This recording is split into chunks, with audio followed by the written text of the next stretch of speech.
Welcome to Why Is This Good, a podcast by the Naples Writers Workshop. I'm Christine and I'm here with John. Hey, John. Hello. Okay, it's your turn. Tell us about the story you picked. I picked a story called It's Such a Beautiful Day by Isaac Asimov. I read this story. I have this little book from that I read like 30 years ago, like literally 30 years ago. When I was a kid, Yeah. I was reading this little book of science fiction stories. And in my Mhm. memory, I was like, oh, it's some nobody author, like random writers that just got into a little like anthology, one-off kind of print thing. And I've had it ever since, just like floating around on my shelves. I was like, I should grab a random story out of there. So I went to the table of contents and it was like, oh, this isn't nobody authors. It's got Isaac Asimov, it's got Arthur C. Clarke, it has that Theodore Sturgeon story that we did, The Man Who Lost the Sea. Oh, It has a yeah. Richard Matheson story in it. And I was like, okay, so my memory of this book is not correct. But it is just this tiny little book, like this tiny little Yeah, nothing thing, but it was just the collection of some of these like big name. Maybe at the time it was printed, they weren't as big as they became, but they sure. definitely have survived. Okay, cool. So you rediscovered the book, and do you remember this story or no? I remember this story and I don't remember any of the other ones. This is why I picked this Okay, one out of it. And I cool. just vaguely, I remember like the premise of it, like the Yeah, door broke yeah. and like that was about it. So I didn't remember very much. Okay, cool. Miss Elizabeth Robbins was distressed. Little Dick Hanshaw had always been a good pupil. She hated to report him like this, and yet, she told herself, his actions were certainly queer, and she would talk to his mother, not to the principal. She slipped out to the phone during the morning study period, leaving a student in charge. She made her connection and found herself staring at Mrs. Hanshaw's handsome and somewhat formidable head. Miss Robbins quailed, but it was too late to turn back. She said diffidently, Miss Hanshaw, I'm Miss Robbins. She ended on a rising note. Mrs. Hanshaw looked blank, then said, Richard's teacher? That too ended on a rising note. That's right. I called you, Mrs. Hanshaw. Miss Robbins plunged right into it. To tell you that Dick was quite late to school this morning. He was? But that couldn't be. I saw him leave. Miss Robbins looked astonished. She said, You mean you saw him use the door? Mrs. Hanshaw said quickly, Well, no. Our door was temporarily out of order. I sent him to a neighbor and he used that door. Are you sure? Of course I'm sure. I wouldn't lie to you. No, no, Mrs. Hanshaw. I wasn't implying that at all. I mean, are you sure he found the way to the neighbor? He might have got lost. Ridiculous. We have the proper maps, and I'm sure Richard knows the location of every house in District A3. Then, with the quiet pride of one who knows what is her due, she added, Not that he ever needs to know, of course. The cords are all that are necessary at any time. Miss Robbins, who came from a family that had always had to economize rigidly on the use of its doors, the price of power being what it was, and who had therefore run errands on foot until quite an advanced age, resented the pride. She said quite clearly, Well, I'm afraid, Mrs. Hanshaw, that Dick did not use the neighbor's door. He was over an hour late to school, and the condition of his flexies made it quite obvious that he tramped cross country. They were muddy. Muddy? Mrs. Hanshaw repeated with the emphasis on the word. What did he say? What was his excuse? Miss Robbins couldn't help but feel a little glad at the discomfiture of the other woman. She said, He wouldn't talk about it. Frankly, Mrs. Hanshaw, he seems ill. That's why I called you. Perhaps you might want to have a doctor look at him. Is he running a temperature? The mother's voice went shrill. Oh no, I don't mean physically ill. It's just his attitude and the look in his eyes. She hesitated, then said with every attempt at delicacy, I thought perhaps a routine checkup with a psychic probe. She didn't finish. Mrs. Hanshaw, in a chilled voice and with what was as close to a snort as her breeding would permit, said, Are you implying that Richard is neurotic? Oh no, Mrs. Hanshaw, but it certainly sounded so. The idea. He has always been perfectly healthy. I'll take this up with him when he gets home. I'm sure there's a perfectly normal explanation which he'll give to me. The connection broke abruptly, and Miss Robbins felt hurt and uncommonly foolish. After all, she had only tried to help, to fulfill what she considered an obligation to her students. What's the Ray Bradbury story, like There Will Come Soft Rains? Yes, yes. There's something about all of these sci-fi stories that sound like they're written by the same person, but I think it's like the humor that's in it Oh too. It's yeah, not it's there's a not little just bit like of the that. content. Yeah, it's like I don't know. I mean, Bradbury is much like stylistically more florid, I think was the word we used in that. Yeah, but there is definitely some similarities there. And like that point of view, that kind of humor, that irreverence, maybe some kind of weird a Yeah, yeah, reference. it is. Or it's like, I mean, what's funny here is how the teacher is trying to be polite and the mother's trying to be polite, but they're both doing what we call here in Ohio, like the Midwest nice, which is like, Yes. I'm everything I'm saying on paper is correct and proper, but you can tell by the way I'm saying it that I don't mean it, you know? Yeah. And there's a humor there about it. Yeah, the characters, he's definitely, that's what one of the things I like about this story is it's not just about the interesting science, Yeah. the door, the future world. It's the people. And he's putting like certain social realities, contemporary social realities into the future and kind of showing them playing out in that unusual circumstance. So we can laugh at it, right?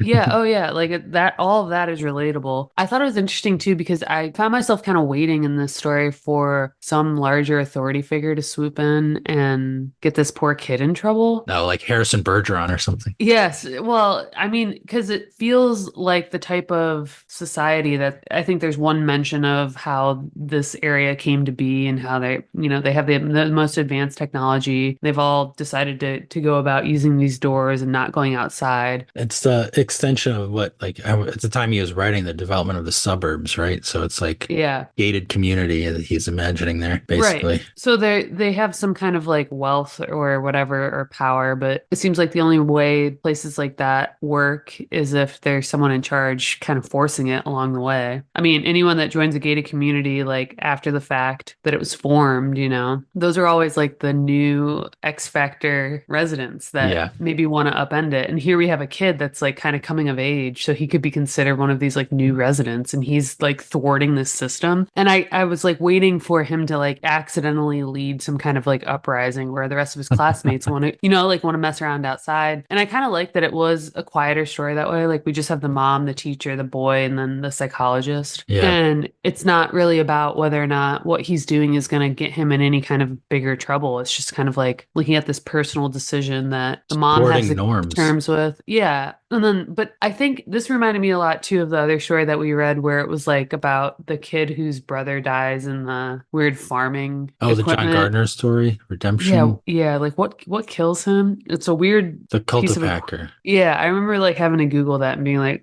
this seems key to the story. And then he goes on to have what's arguably like the kind of takeaway of that story with a character that's not introduced until like the final act. And it's like this older male like figure who teaches him how to play the French horn. And that seems similar here, where we don't meet the psychologist until the final third of the story. And it seems like his decision to step out into the world on his own at the end is kind of like the point that this is a guy that considers himself to understand, or at least he's made it his life's work to understand other people's motivations, right? And it's only in seeing this boy that's like thwarting these norms that he realizes that he doesn't even necessarily follow his own motivations. He's very much against like these machines that do the labor for him, and yet he's just like let it all kind of happen. So I felt like that. I mean, the little boy, you could argue, is like the least dynamic character of the whole story, right? We see him on day one just change. He's like, no, oh no, I have to walk and I like it. He never got the chance to walk, or else he might have always liked it. And it's like the Yeah. mom and the teacher and his little doctor at the end who are like, wait a second, he might be onto something here. That's the ending, right? That's where the Yeah. psychiatrist is like, it's such a beautiful day. Yeah. And he's like kind of lying to himself when he says it. He's like, no, I think I'll walk. He's like, I'll be fine. I'll figure it out. I do like that last scene where the kid takes him outside and shows him around, and he's like very trepid, and he's like, wow, I wouldn't have imagined it looked like this out here. Yeah. What's funny about even that is, I mean, you just said that the kid takes him out, but the doctor takes him out. The doctor says, I got an idea. How about Oh, you and I go out? but I And he's meant like, the kid who was okay. showing him around. Yeah, the Yeah. kid ends up almost immediately being like, he's like, you go outside. He's like, well, sometimes. And he's like lying to himself and everyone. Yeah. And then the kid immediately is the tour guide. And the guy's like, yeah, when I said I went outside, I meant 30 years ago. Like he knows what a river is supposed to look like. And the kid's like, that must be a Yes. river. And he's like, oh, that's not a river. It's more of a creek. So he's remembering. He's like, oh, Yeah. yeah, it was kind of cool out here. I do Yeah. have these vague memories of being outside. It felt like, and I don't really agree with this, but like the closest thing this felt like in terms of sci-fi that we've encountered would be like COVID, where people really just did not leave their Yeah. homes. You know what I mean? Yeah. Yeah. But even then, I mean, we were in Florida, right?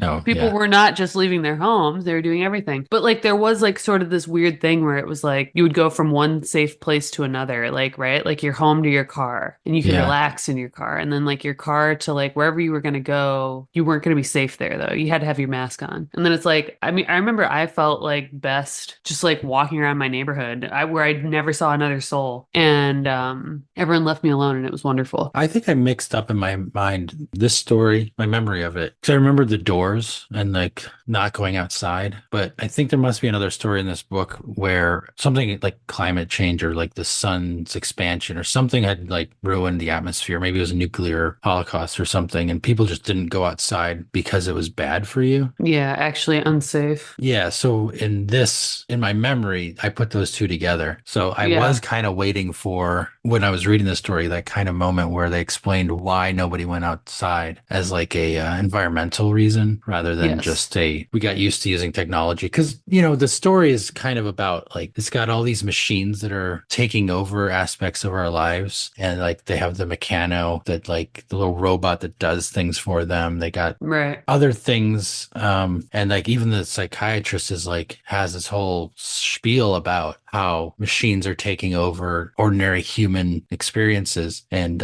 activities, and that's why he kind of has that inkling like, oh, maybe I should take the kid outside and see what he's feeling, like why he's doing this, like is he enjoying it for some reason because it's getting him away from that, and that seems to be the only reason that they don't go outside anymore is because of that technology, because that technology Hmm. allows them to just like skip the outside rather than there being some other kind of impact like nuclear war or, fallout or Right. something. Yeah, yeah. I did feel like I was assuming that there was some kind of a backdrop like that, whether or not it was like explicitly stated, like you said, like that they had determined a long time ago that it was unsafe because that's even how the mother talks about it. They're Oh they're yeah. baffled by the fact that he can navigate it. When in the bit where you're reading here, it's like he comes home muddy, and they act like Yeah. that is just evidence of like He was horrors. muddy.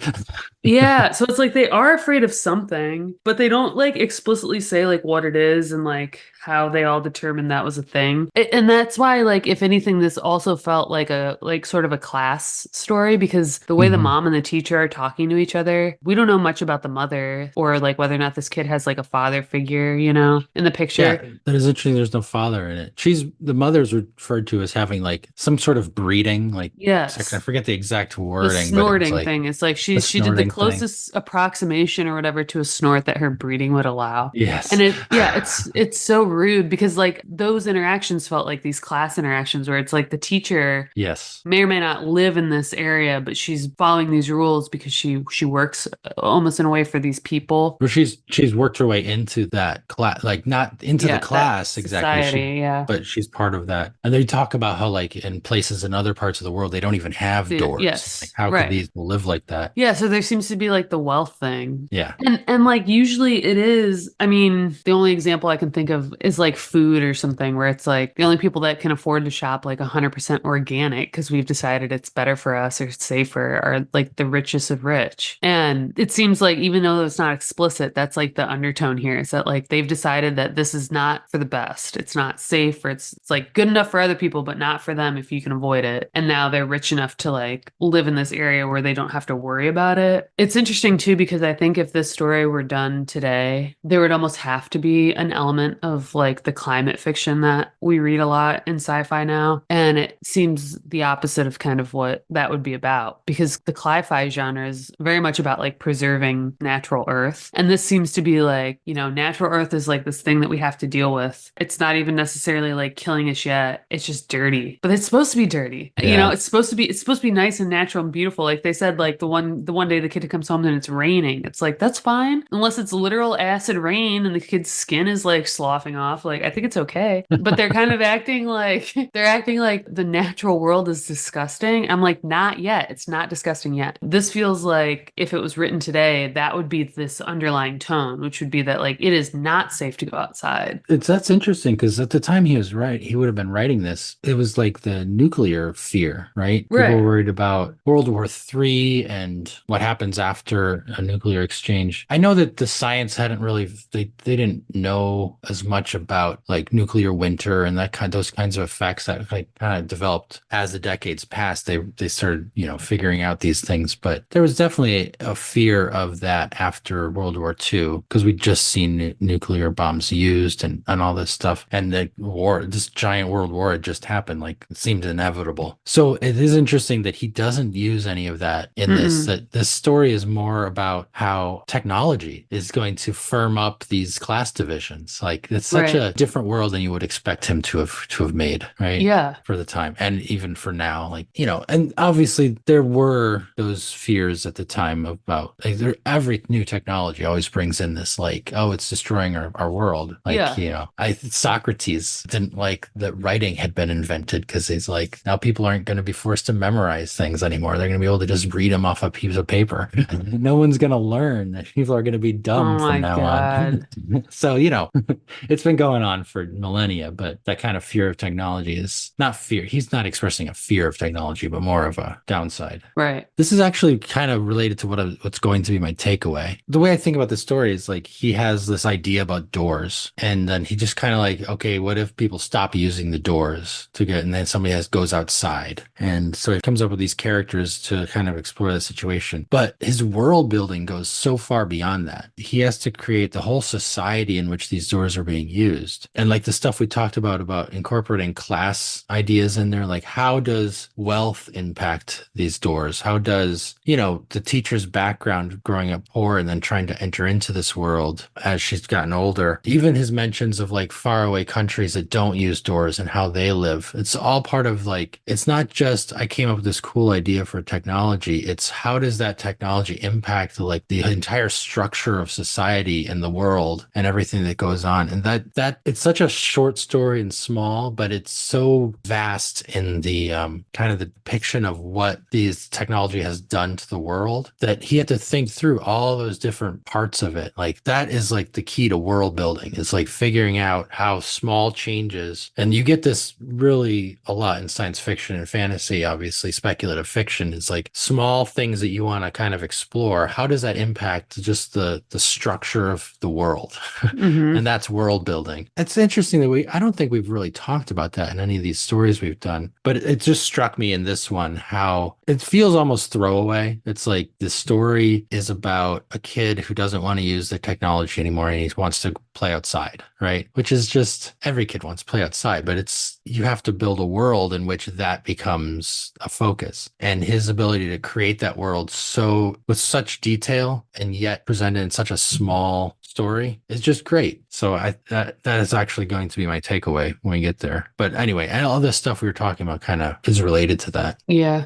Now all I can think about is like my own takeaway, but Oh, that's I mean, fine. like he does like world build and all of that, but I like going back to like kind of what we were saying, where this is the decision to use these doors is never like clearly articulated. We don't know if it's because world has become unsafe or because they are afraid of like nuclear war. It's never like explicitly stated, and because of that, feels like it could exist in different time periods, you know? Yeah, I always just assumed just reading it that it felt like cars, There's Yeah, no big decision like we're going to use cars now. it's just more It was efficient. just people invented cars cars, and now you can get place to place faster. People invent Hmm. doors. You don't need cars anymore, so you don't even need to walk outside anymore because you can just go through these doors. It just feels like an evolution of an effect of the technology rather than being a decision that people made. Somebody figured Yeah. it out, and now, although the car thing doesn't always work because a lot of laws had to be passed to make cars more usable in cities, and like the jaywalking was invented in the 30s because people were like, we gotta drive our cars, but people are walking on the road, so they invented jaywalking as a crime. And even New York City, they had so many horses around the city that there was just this constant haze of like dust and particulate manure that was just floating above the city. And they said, in order to clean up the city, we need to adopt cars at a massive Oh my scale. So people God. stop Yeah. using horses because it's so dirty. So they started adopting cars and using cars instead. There's a whole campaign about clean up the city, buy a car or something like that, you know, but that's not like you were talking about like some centralized authority that made that decision. That's just like Yeah. the culture just Right.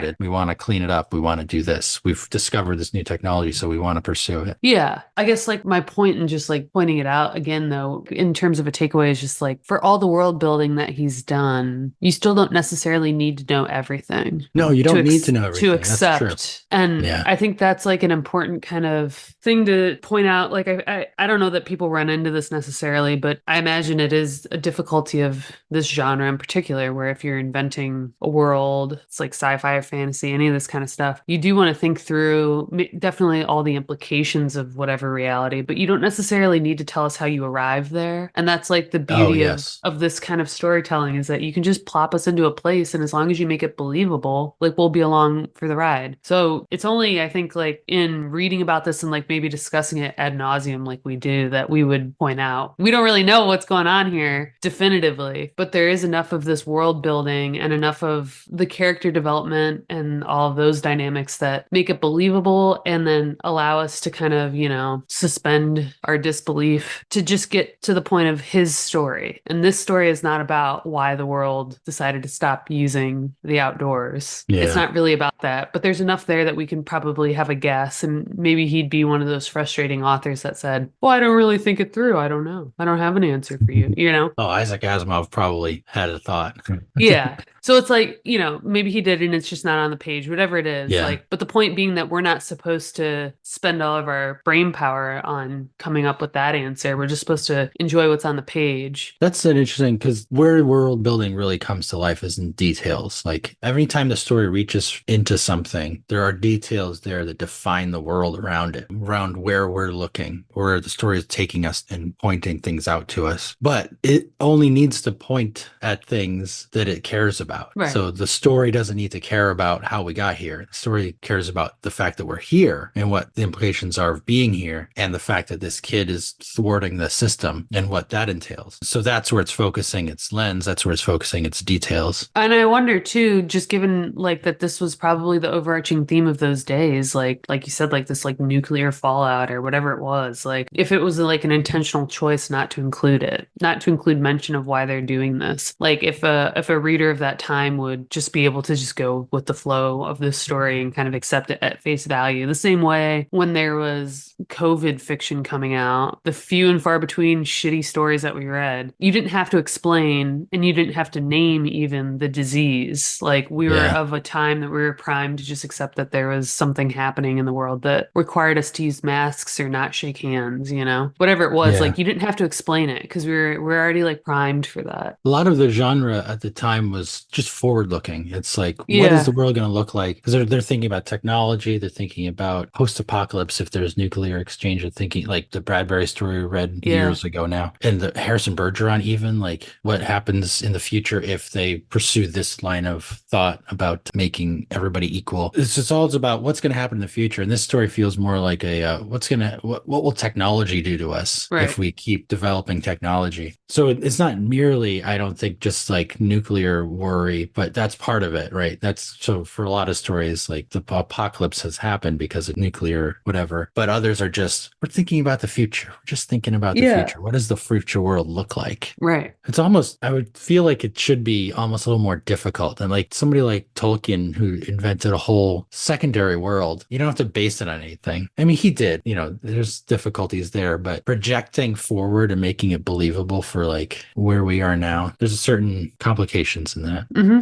I'm just flipping through and I saw another section where the mom is stressed about having to like call the school and ask where her kid is. And this is after she like already defended her son's lateness or whatever it was, like to the teacher, right? Because the teacher's like, I'm worried about your kid. Mom's like, there's nothing to worry about. And like, meanwhile, she's like, oh shit, I knew it. I was a little worried, but now I'm like 10 times as worried because the teacher's noticed. And I'm worried for all the implications, like socially, but also I do think there's something very wrong. And then there's like this hand wringing about whether or not she's going to call a doctor. And Yeah. like that seems of the time too, but it's also interesting that the conclusion being that there's nothing mentally wrong with this child. He's not unstable. If anything, you could argue everyone else is for having this irrational fear of the outdoors, you know? What is that called? That's called something.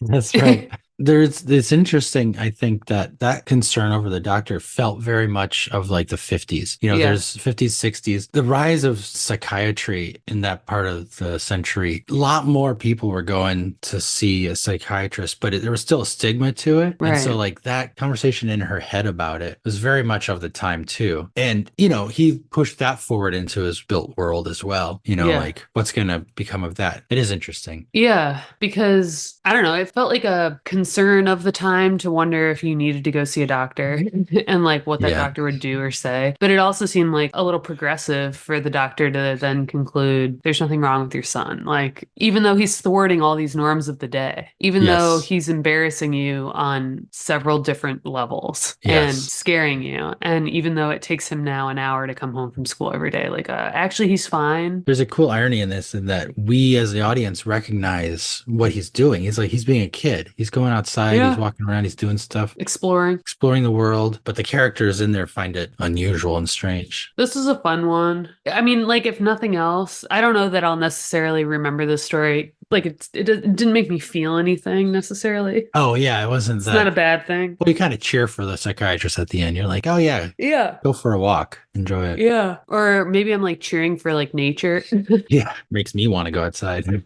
Yeah, like it's hard to just imagine it, but it was cool enough to kind of like read it and to think through all the implications of that. Maybe that's a good kind of takeaway too, like because we talk all the time about how like if you don't like sci-fi, maybe it's because you think that it's all about these kind of like what if scenarios that are extremely far-fetched and like who cares. But we always talk about how with any genre, the strength of the story is in like the human experience, right? Oh, and this definitely has that. This has that, but also it's not necessarily one that pulls at your heartstrings. You can still enjoy it at the face value level of this premise. And it's cool to just kind of think through it. So that's what this one was for me. Yeah, that irony I was talking about kind of creates a little distance. I think that might be why we don't necessarily identify or feel as strongly, because there is that distance between us and the character. We're judging the mother from the beginning. Yeah, yeah, yeah. And we're not really with her, No. if you will. Or even, and the kid's told in such a way that it's more mother point of view than it is the kid's point of Yeah. view. So even if we want to side with the kid, we're not like in his head. We're not feeling the No. world through him. It does kind of like undermine its emotional potential in that way. But that's, I think, also like I brought up the Ray Bradbury story, but that one was definitely emotional. But this one is very much like it's not supposed to be about that. Yeah. I think this genre is mostly about like, oh, the what if and the weirdness and the. Anyway, I guess that's it. All right. Thanks, guys. If you enjoyed this episode, consider joining our Patreon. Your support helps us keep the show running. Find out more at patreon.com/whyisthisgoodpodcast. And for industry news, writing tips, and great short fiction, join our Facebook group at facebook.com/groups/Naples Writers Workshop. You can also subscribe to our monthly newsletter at napleswritersworkshop.com.